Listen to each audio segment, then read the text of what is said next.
Hi there, welcome to this video. I promised I was going to give a follow-up to what happened on the last cleanse and to give you some of the insight that was gained by doing that one, which was my third gallbladder flush. So basically the intention is to do as many gallbladder flushes as it takes to not see any stones. And so this time I really literally only could see three tiny, tiny stones.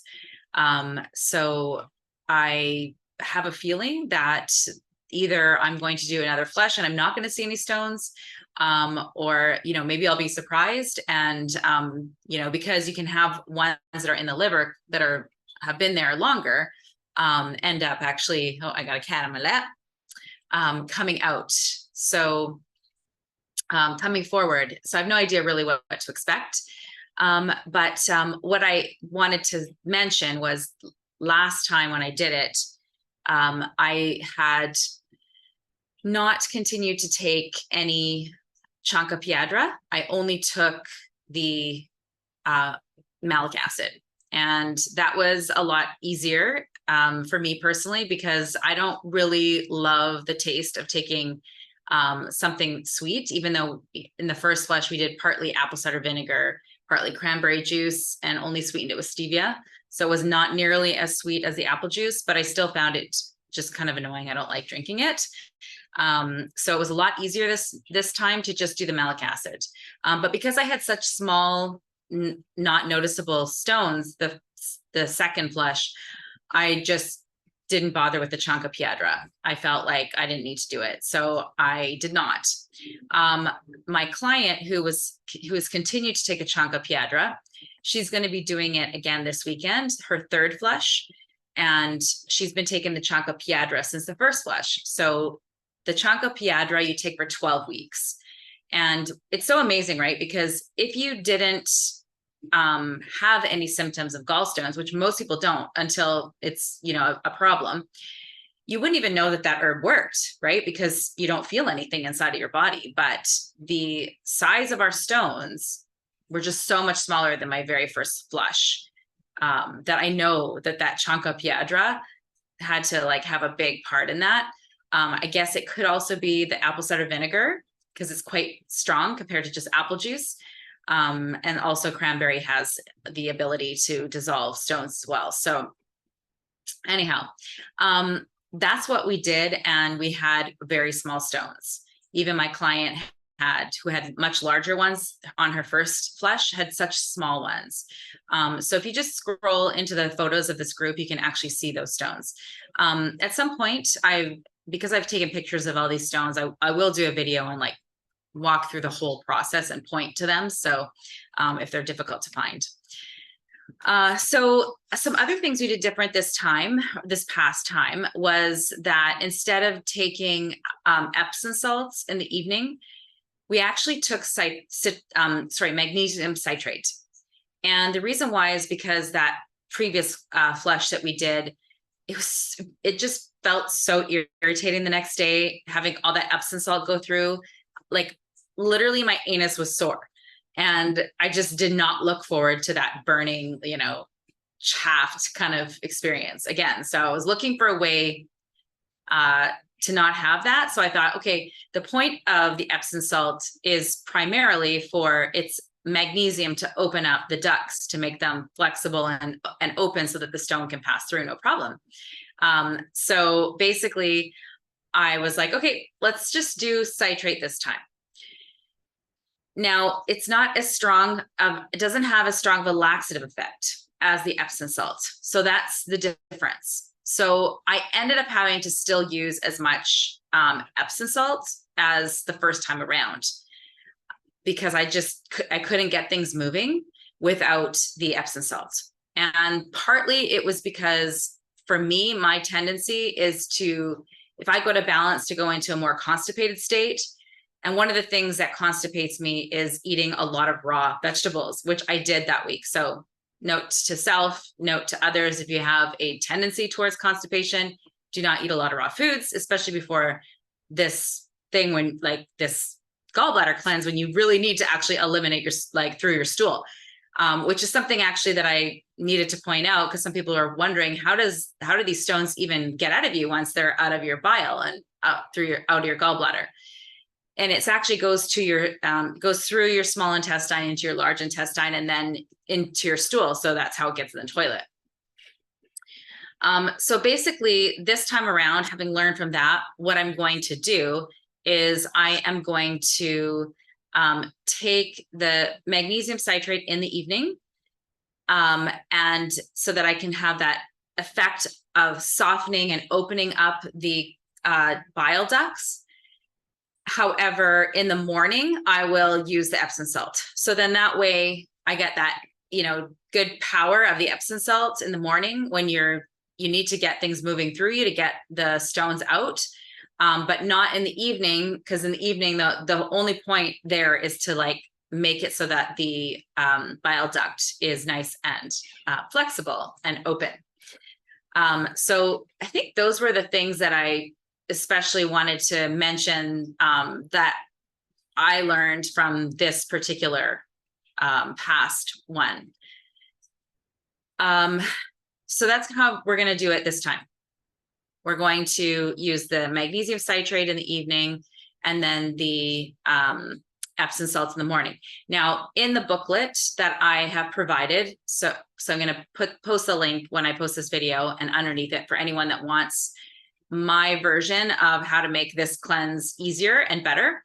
And of course, you can also go to Amazon and get Andreas Morowitz's book for like, much more information about, the health of the gallbladder and stuff like that. So my booklet right now is literally just how do you do this in the safest way, with a lot of options for people who are nervous about it, right? Because you can just take the stone crushing herb and the stone crushing supplements like malic acid, and that's enough, right? Like you should be able to get results with that. But if you are like the kind of person who likes to experiment with your body and you don't feel afraid, and you just want to like actually see what you're eliminating from your body and have it come out much faster, then this gallbladder flush is definitely for you.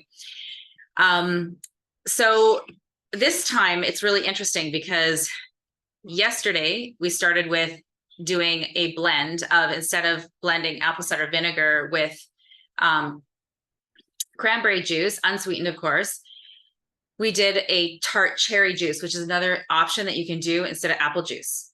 But both of us are used to not eating sugar, and we don't enjoy having any plaque on our teeth. And that's one of the things, like once you have a diet where you never eat sugar, or never eat high carbohydrate foods, you don't have plaque on your teeth ever. And so when you do like doing something like this, where you're taking in something that has sugar in it, you get plaque on your teeth and it's really uncomfortable.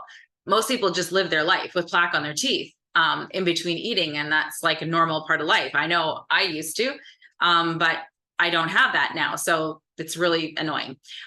Plus I don't love sweet taste. So it's just annoying to have to even add the stevia to it, because like the tart cherry juice is unsweetened and the apple cider vinegar is unsweetened. So to make it more palatable, you have to add something like stevia to it. But I'm just like not enjoying the sweet flavor right now.